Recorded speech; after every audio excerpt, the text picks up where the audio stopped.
नमस्कार। कृषि से जुड़ी महत्वपूर्ण जानकारी लेकर किसानों के द्वार हम लाए हैं पूसा समाचार। पूसा समाचार के इस अंक में मैं डॉक्टर सीमा सांगवान, वैज्ञानिक सूक्ष्म जीव विज्ञान, एवं मैं डॉक्टर विजय सिंह मेहरा, वैज्ञानिक कृषि प्रसार पूसा संस्थान की ओर से आप सभी दर्शकों का हार्दिक स्वागत एवं अभिनंदन करते हैं। आज हम दर्शकों को धान की सीधी बिजाई एवं धान में समसामयिक कृषि कार्यों की तकनीकी जानकारी देंगे और साथ ही साझा करेंगे पूसा बासमती 1886 से संबंधित एक नवोन्मेषी किसान का अनुभव। पूसा समाचार के माध्यम से विभिन्न प्रदेशों से कई किसान भाई लगातार अपनी समस्याएं, अपने सुझाव हमारे व्हाट्सएप नंबर पर 9560297502 पर भेज रहे हैं, जिसका समाधान हम पूसा व्हाट्सएप सलाह सेगमेंट में आपसे साझा करेंगे। और इस अंक के अंत में मौसम खबर। पारंपरिक तरीके के अलावा कई किसान धान की सीधी बिजाई भी करते हैं, जिसे हम डायरेक्ट सीडेड राइस भी कहते हैं। जो किसान भाई डीएसआर विधि से धान की खेती कर रहे हैं, उन्हें किन किन क्रियाओं का ध्यान रखना है, इसकी जानकारी दे रहे हैं पूसा संस्थान के निदेशक डॉक्टर अशोक कुमार सिंह। किसान भाइयों नमस्कार। हम खड़े हैं धान के एक खेत में जिसमें सीधी बिजाई की गई है धान की। ये हमारी एक नई किस्म है पूसा 1850, जिसमें कि जो झोंका रोग यानी ब्लास्ट की बीमारी बिल्कुल नहीं लगती है। उसी के लिए संभा मसूरी जो बहुत प्रचलित किस्म है उसका सुधार करके इसको बनाया गया है। जैसा कि आप फसल देख रहे हैं, इसमें कहीं कोई गैप नहीं है। पौधों की संख्या पर्याप्त हो, जैसे हम रोपाई जब करते हैं तो प्रति स्क्वायर मीटर करीब हम 33 पौधे बरकरार रखते हैं, तो उसी तरह से पौधों की संख्या अगर सीधी बिजाई में हमको बरकरार रखनी है तो कई बार जैसे मान लीजिए अंकुरण ठीक नहीं होता है, तो उसमें जब बुआई के बाद फसल करीब 25-30 दिन की हो जाती है, उसमें फुटाव हो जाता है, तो उस समय खेत में पानी लगा करके और ऐसी जगहों पे जहाँ पे कल्ले फूटे हुए उन पौधों को उखाड़ करके उनको फाड़ करके और दोबारा उनकी रोपाई कर दीजिए। तो इससे जो खेत में गैप है वो पूरा भर जाएगा और आपकी पैदावार बहुत अच्छी आएगी। अब इसमें इस खेत को देख करके कोई भी आदमी ये नहीं कह सकता है कि ये धान की सीधी बिजाई की गई है या इसमें धान की रोपाई की गई है। इतना बढ़िया इसमें पौधों की संख्या पूरे क्षेत्र में मेंटेन है। इस बार पंजाब में करीब 6 लाख हेक्टेयर क्षेत्रफल में धान की सीधी बिजाई की गई, उसी तरह से हरियाणा में भी। और इससे आपका सीधा फायदा है, एक तो जो श्रम की बचत होती है, करीब 3000 रुपये के आसपास रोपाई का खर्चा बचता है।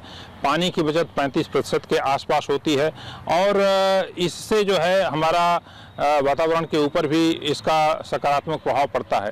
कुछ समस्याएं हैं धान की सीधी बिजाई में, जैसे खरपतवार नियंत्रण वो सबसे बड़ी चुनौती है और इसके लिए बुआई के तुरंत बाद 72 घंटे के अंदर पेंडिमिथलिन का छिड़काव किया जाता है और करीब जब फसल 20-22 दिन की हो जाती है तो उसमें हम नामनी गोल्ड का छिड़काव करते हैं। इससे नियंत्रण पूरा अच्छी तरह से हो जाता है। अब ये फसल आपकी 35-40 दिन की हो गई है तो इसमें जो समस्याएं हैं उसमें मुख्य रूप से आपका पत्ती लपेट और तना छेदक, ये 2 कीट आते हैं, इनका नियंत्रण आपको करना है। और इसके अलावे जो फफूंद जनित बीमारियां हैं, और ख़ासकर इस किस्म में तो फफूंद की बीमारी नहीं आई क्योंकि उसके लिए हमने बनाया है इसको, लेकिन और किस्में जो रोपाई विधि द्वारा भी किसान भाई लगाए हैं उसमें सीथ ब्लाइट और इसके साथ साथ ब्लास्ट यानी कि झोंका रोग, ये 2 प्रमुख समस्याएं हैं जो आने वाली हैं। ये देखिए, ये लक्षण जो है ये पत्ती का झुलसा रोग का है, जिसमें कि आप देख रहे हैं कि जो बीच का सिरा है पत्ती का वो वहाँ से सूखना शुरू होता है, किनारे सूख जाते हैं और इस प्रकार से ये नीचे की तरफ बढ़ता है। तो ये पत्ती के झुलसा रोग का जो है मुख्य लक्षण है। इस बीमारी के नियंत्रण के लिए स्ट्रेप्टोसाइक्लिन नामक दवा 6 ग्राम प्रति एकड़ के हिसाब से करीब 200 लीटर पानी में डाल करके इसका छिड़काव करें तो इसका नियंत्रण हो जाएगा। और इसके प्रबंधन के लिए दूसरी जो सबसे ज़रूरी बात आपको करनी है वो ये है कि खेत में पानी थोड़ी देर के लिए आप निकाल दें, खेत को सूखा रखें और नत्रजन खादों का प्रयोग जो है उसको थोड़ा सा सीमित कर दें। अगर नत्रजन का प्रयोग ज़्यादा मात्रा में किया जाता है तो पत्ती का झुलसा रोग बहुत ज़्यादा आता है। किसान भाइयों, जैसा कि मैंने आपको बताया कि पत्ती लपेट और तना छेदक कीट का भी प्रकोप अब हो सकता है। इसके नियंत्रण के लिए आपको जो है कई दवाएं हैं, जिसमें कि टेक्निकल अगर हम बात करें तो क्लोरेंटी यानी प्रोल, और ये कई नामों से आती है, फर्टेरा, कास्को, प्रदान, किल्डान, इस तरह की और दवाएं इसमें आती हैं जिनका छिड़काव आप कर सकते हैं करीब 4 किलोग्राम दवा प्रति एकड़ के हिसाब से। इसके अलावे आपका जो है फ्लूवेंडामाइड एक दवा आती है जो फेम के नाम से बाजार में मिलती है, इसका प्रयोग कर सकते हैं करीब 30 मिलीलीटर दवा 200 लीटर पानी में घोल करके इसका छिड़काव करें तो इससे भी नियंत्रण होता है। अगर हम बात करें झोंका रोग की यानी ब्लास्ट की बीमारी की और इसके साथ साथ शीथ ब्लाइट की, तो उसके नियंत्रण के लिए आपको एजॉक्सिस्ट्रोबिन और डाइफेनाकोनाजोल ये दवा जो है एमिस्टार टॉप और गोडीवा सुपर के नाम से आती है। इसकी करीब 200 मिलीलीटर दवा 200 लीटर पानी में घोल करके छिड़काव करें तो इसका अच्छी तरह से नियंत्रण हो जाएगा। और साथ ही साथ जो एजॉक्सिस्ट्रोबिन है उसको टेबिकोनाजोल के साथ मिला करके फॉलिक्लोर एक दवा आती है जो कि 300 मिलीलीटर दवा अगर 200 लीटर पानी मिला करके इसका छिड़काव करें तो इन दोनों बीमारियों का, जिसमें शीथ ब्लाइट और ब्लास्ट, इनका प्रभावशाली नियंत्रण। अनाजी फसलों में धान एक प्रमुख फसल है जो संपूर्ण भारत में उगाई जाती है। हम उम्मीद करते हैं कि हमारे दिए गए वैज्ञानिक परामर्श के आधार पर आप धान की खेती कर रहे होंगे। इस समय धान में सिंचाई व्यवस्था, उर्वरक प्रबंधन एवं खरपतवार नियंत्रण सबसे महत्वपूर्ण होता है, जिसकी विस्तृत जानकारी दे रहे हैं हमारे पूसा संस्थान के विशेषज्ञ डॉक्टर दिनेश सिंह। किसान भाइयों और बहनों, आपकी धान की जो फसल में ब्यात पूरा हो चुका होगा, पौधों की लंबाई अब इस समय बढ़ रही होगी, साथ ही साथ इनमें बालियां बननी शुरू हो जाती हैं जिसे हम जननिक अवस्था कहते हैं। जब बालियां आप निकली हुई खेत में दिखाई देती हैं, उसके 1 महीना पहले वास्तव में बालियां बननी शुरू हो जाती हैं जो हमें किसान भाइयों आंखों से दिखाई नहीं देती। ये जननिक अवस्था होती है और इस अवस्था पर आपको नाइट्रोजन का प्रयोग करना चाहिए। जो आपकी 1/3 मात्रा है उसका आप प्रयोग करें, जो भी संस्तुत दर हो। और जैसा कि किसान भाई जानते हैं कि नाइट्रोजन को धान में 3 बार लगाया जाता है, तो अब अंतिम खुराक का समय आ गया है। मोटे तौर पर रोपाई के 55 से 60 दिन पे इस खुराक का आपको प्रयोग करना चाहिए। साथ ही साथ जब जननिक अवस्था होती है, बालियां बन रही होती हैं पौधे के अंदर या वो बाहर निकल आती हैं, उस समय पर पानी की भी कमी नहीं होनी चाहिए। इस अवस्था पर आपको अपनी मिट्टी को हमेशा गीला रखना है। इसके लिए हो सके तो आप 2 से 3 सेंटीमीटर पानी अपने खेत में खड़ा रखें। चाहे धान आपने सीधी बिजाई से लगाया हो, चाहे आपने रोपाई विधि से लगाया हो, दोनों ही दशाओं में इस अवस्था पर खेत में नमी की कमी नहीं होनी चाहिए। इसी प्रकार धान की फसल में इस समय पर आपके खरपतवार भी रह गए होंगे, क्योंकि शुरू में आप 30-35 दिन तक रासायनिक विधि से भी खरपतवारों का नियंत्रण कर लेते हैं, लेकिन इस अवस्था पर कोई भी रासायनिक विधि काम नहीं आएगी। अब जब खेत में आपके पानी खड़ा हो तो आप वहां से खरपतवारों को निकाल दें। किसान भाइयों, ये धान का पौधा है, इसमें ऑरिकिल और लिग्यूल संरचनाएं दिखाई देती हैं। अगर आप पत्ती को हटाएंगे तो ये आप देखिए ध्यान से, ये लिग्यूल है, ये संरचना लिग्यूल है जो धान के पौधे में होती है और जो आमतौर पर घासे धान में होती है उनमें संरचना नहीं पाई जाती। साथ ही साथ इसमें साइड में आपको ऑरिकल दिखाई देगा, 2 लोब वाली संरचना, 2 कान की तरह होते हैं। ये आपका बड़ा सांवक है जिसको इकाइनोक्लोआ क्रूसगैली कहते हैं। इसकी पत्ती का आवरण अगर आप हटाते हैं तो इसमें ऑरिकल और लिग्यूल जो आपने धान की फसल में देखा है इसमें नहीं पाया जाता।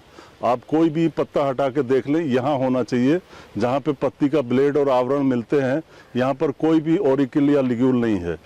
फिर एक पत्ता उखाड़िए आप, यहाँ पर कुछ नहीं होगा। ये कोलोनम खरपतवार है, इकाइनोक्लोआ कोलोनम, जिसे सांवक कहते हैं। इसके भी पत्ते के आवरण को आप हटा के देखेंगे तो इसमें ऑरिकल या लिग्यूल कुछ दिखाई नहीं देगा। यहाँ आपको कुछ दिखाई नहीं देगा। ये आप ध्यान से देखें, ये यहाँ पे ऑरिकल और लिग्यूल होना चाहिए जो कि नहीं होता। आप और पत्ता हटा के देख सकते हैं, यहाँ पर कोई संरचना नहीं है। जिन किसान भाइयों ने धान की बीज फसल लगाई है, यानी जो किसान भाई बीज उत्पादन कर रहे हैं, उनको भी विशेष ध्यान देने की आवश्यकता है। जो दूसरी किस्म के पौधे आपकी फसल में दिखाई दे रहे हो, ऑफ टाइप हो, उन सबको निकाल दें। वर्ष 2021 में पूसा संस्थान ने धान की 3 नई किस्मों पूसा बासमती 1847, 1885 एवं 1886 को जारी किया था। ये नई किस्मों को क्रमशः पूसा बासमती 1509, 1121 एवं 1401 का सुधार करके विकसित किया गया है एवं यह किस्में जीवाणु झुलसा रोग एवं ब्लास्ट के प्रतिरोधी हैं। इस वर्ष कृषि उन्नति मेला में किसान भाइयों को इन किस्मों का 1 किलोग्राम बीज उपलब्ध कराया गया था। ऐसे ही एक किसान हैं श्री लखवीर सिंह जी, जो इस संबंध में अपना अनुभव हम सबसे साझा करेंगे। सभी किसान भाइयों को सत श्री अकाल। मैं लखवीर सिंह पंजाब से। मैंने पूसा बासमती 1401 लगाई है एवं इसमें बहुत ज़्यादा ब्लास्ट रोग आया है। आप देख सकते हैं कि इसमें कितना ज़्यादा ब्लास्ट आया है और इसे हम कंट्रोल करने की कोशिश कर रहे हैं। इसके बगल में पूसा संस्थान द्वारा जारी की गई नई किस्म पूसा बासमती 1886 मैंने लगाई है। इसमें ब्लास्ट एवं बैक्टीरियल लीफ ब्लाइट बिल्कुल भी नहीं आया है। यह एकदम स्वस्थ फसल है। हमने इसमें कोई भी दवा नहीं डाली है।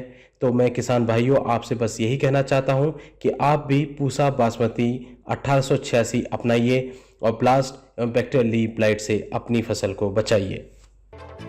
पूसा समाचार में अब समय है पूसा व्हाट्सएप सलाह सेगमेंट का, जिसमें हम आपके खेती किसानी से जुड़े सभी समस्याओं का समाधान साझा करेंगे।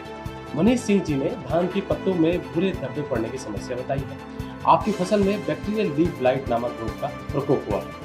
इसके समाधान हेतु स्ट्रेप्टोसाइक्लिन की 40 ग्राम मात्रा को 200 लीटर पानी में घोल बनाकर 1 एकड़ में छिड़काव करें तथा इसके बाद कॉपर ऑक्सीक्लोराइड की 500 ग्राम मात्रा को 200 लीटर पानी में घोल बनाकर 1 एकड़ में छिड़काव करें।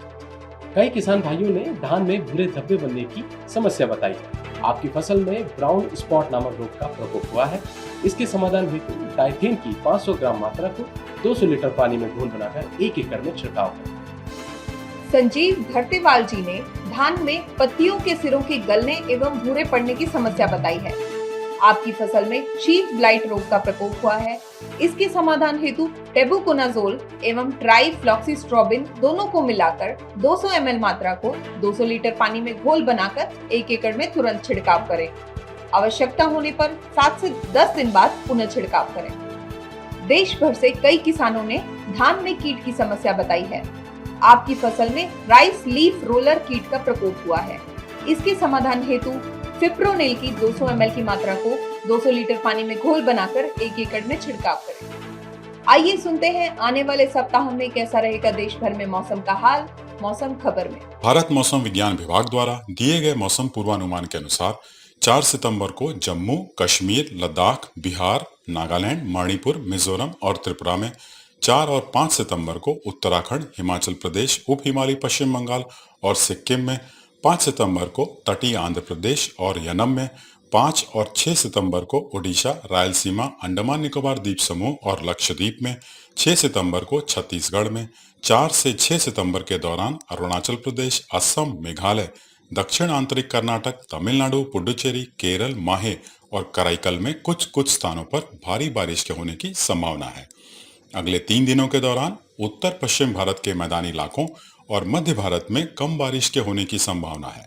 इसके अलावा दक्षिण पश्चिम अरब सागर और इससे सटे पश्चिम मध्य सोमालिया तट, मन्नार की खाड़ी, दक्षिण तमिलनाडु तट और दक्षिण पश्चिम बंगाल की खाड़ी में 45 से 65 किलोमीटर प्रति घंटे की रफ्तार से तेज हवाएं चलने की संभावना को देखते हुए मछुआरों को सलाह दी जाती है कि वे इन क्षेत्रों में उद्यम न करें। 7 से 9 सितंबर के दौरान दक्षिण प्रायद्वीपीय भारत, पश्चिमी तट, मध्य, पूर्वोत्तर और पूर्वी भारत में कुछ स्थानों पर हल्की से मध्यम बारिश के होने की संभावना है।